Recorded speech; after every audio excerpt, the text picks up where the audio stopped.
और चलिए अब बात यूसीसी की करते हैं। प्रधानमंत्री कह चुके हैं यूसीसी तय तो भय किसको। दरअसल लोकसभा में यूसीसी पर दिए गए पीएम नरेंद्र मोदी के बयान पर सियासत गर्मा गई। तमाम सियासी दलों की तरफ से इस पर बयानबाजी की जा रही है। लोकसभा में भारतीय संविधान के 75 वर्षों की गौरवशाली यात्रा पर चर्चा के दौरान प्रधानमंत्री नरेंद्र मोदी ने यूसीसी का मुद्दा उठाया था और इस पर आगे बढ़ने को लेकर इशारों ही इशारों में अपनी सरकार की मंशा जाहिर कर। प्रधानमंत्री नरेंद्र मोदी ने यूसीसी को सेक्युलर सिविल कोड कहा है।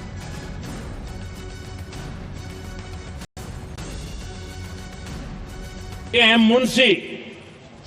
मुंशी जी ने कहा था समान नागरिक संहिता को राष्ट्र की एकता और आधुनिकता के लिए अनिवार्य बताया था कमा मुंशी जी ने। सुप्रीम कोर्ट ने भी कई बार कहा है कि देश में यूनिफॉर्म सिविल कोड जल्द से जल्द लाना चाहिए। सरकारों को आदेश दिए हैं सुप्रीम कोर्ट ने और उसी संविधान की भावना को ध्यान में रखते हुए, संविधान निर्माताओं की भावनाओं को ध्यान में रखते हुए हम पूरी ताकत से लगे हुए हैं सेक्युलर सिविल कोड के लिए। प्रधानमंत्री नरेंद्र मोदी ने कहा कि समान नागरिक संहिता का विषय संविधान सभा के ध्यान से बाहर नहीं था। संविधान सभा ने यूसीसी को लेकर गहन चर्चा की और उन्होंने बहस के बाद निर्णय किया कि अच्छा होगा कि जो भी सरकार चुनकर आए वो उसका निर्णय करे और देश में यूसीसी लागू करे। प्रधानमंत्री नरेंद्र मोदी ने कहा कि बाबा साहेब आंबेडकर ने पर्सनल कानून को खत्म करने की जोरदार वकालत की थी। देखिए, यूनिफॉर्म सिविल कोड ये विषय भी संविधान सभा के ध्यान बाहर नहीं था।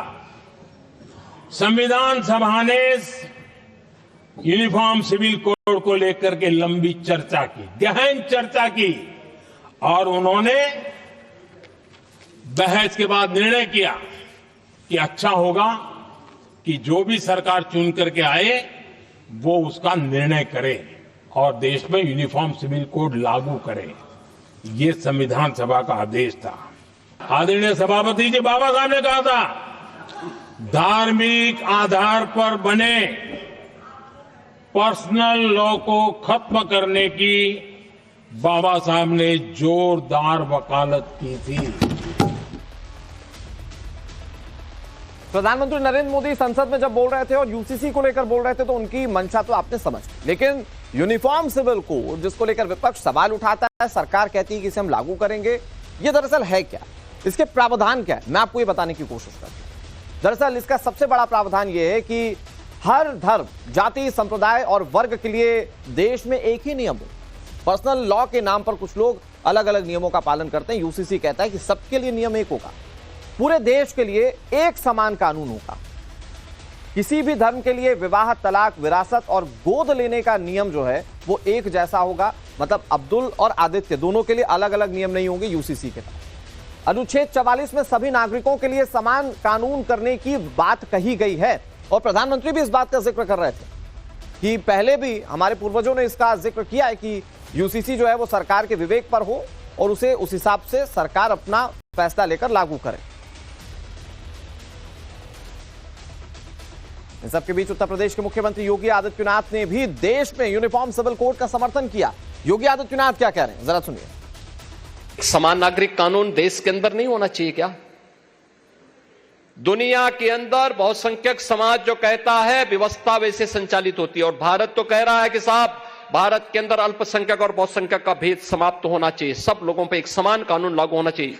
उल्टा हो रहा है, बहुसंख्यक समाज कह रहा है कि साहब बहुसंख्यक अल्पसंख्यक का भेद समाप्त होना चाहिए। इलाहाबाद उच्च न्यायालय के एक माननीय न्यायमूर्ति ने एक बात कही, उन्होंने कहा समान नागरिक संहिता तो होनी चाहिए और दुनिया के अंदर तो बहुसंख्यक समाज की भावनाओं का सम्मान हर हाल में होती है। अगर दुनिया में होती है तो भारत में अगर बहुसंख्यक समाज के हितों की चर्चा कोई कर ले, उस सच्चाई को कोई बोलता है, कौन सा अपराध हो गया? आपने देखा होगा